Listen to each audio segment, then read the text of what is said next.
So this is a favorite little gem of mine off my bookshelf.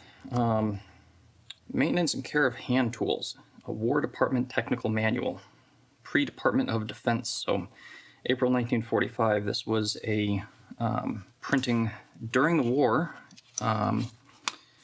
intended to support the war effort. Guidance of all concerned, so they give a whole distribution list there of where it not necessarily has to go, but at least where it can go. Goes through a bunch of basic hand tools, how to maintain them, how to adjust them, how to repair them. And I'm sure a lot of woodworkers out there today would look at this and cringe, knowing how much better they can do with honing guides and all the sharpening equipment that the high-end hobby woodworker now has access to. But neat book, and has some fun little things in it.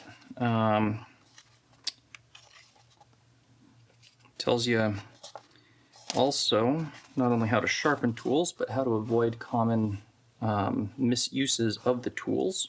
So it's kind of neat. As an example, we got ourselves a little drill here. Oh, how about that? That is just a big, huge flake taken out of this thing. So this is an example of a drill that was probably mistreated, and either somebody tried to hog their way through some slag, or didn't use decent cutting fluid, or who knows what. But that's kind of what this little volume's trying to address, is avoiding things like that.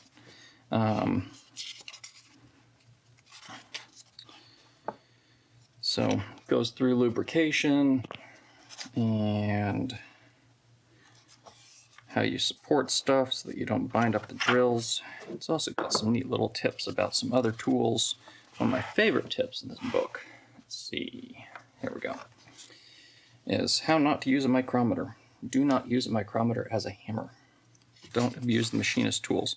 Also, micrometers, not clamps. So, the other neat thing, they go through quite a bit with planes. Not only sharpening the iron, but also the frog, which is kind of neat because that's something that I typically don't think about. I guess I'm a poor woodworker, don't do enough woodworking to wear them out. The other thing, having had this book for a while, that I picked up that I didn't think a huge amount about was just directionality with the plane, and iron's back. So instead of moving the plane linearly, directly parallel with whatever you're trying to plane, moving it offset like that, does quite a bit to save the iron and keep it nice and sharp. So anyway, useful little book. What's neat is, even though you're not going to find something that was wartime printed from 1945 commonly in the bookstore, this is on archive.org and I believe Amazon.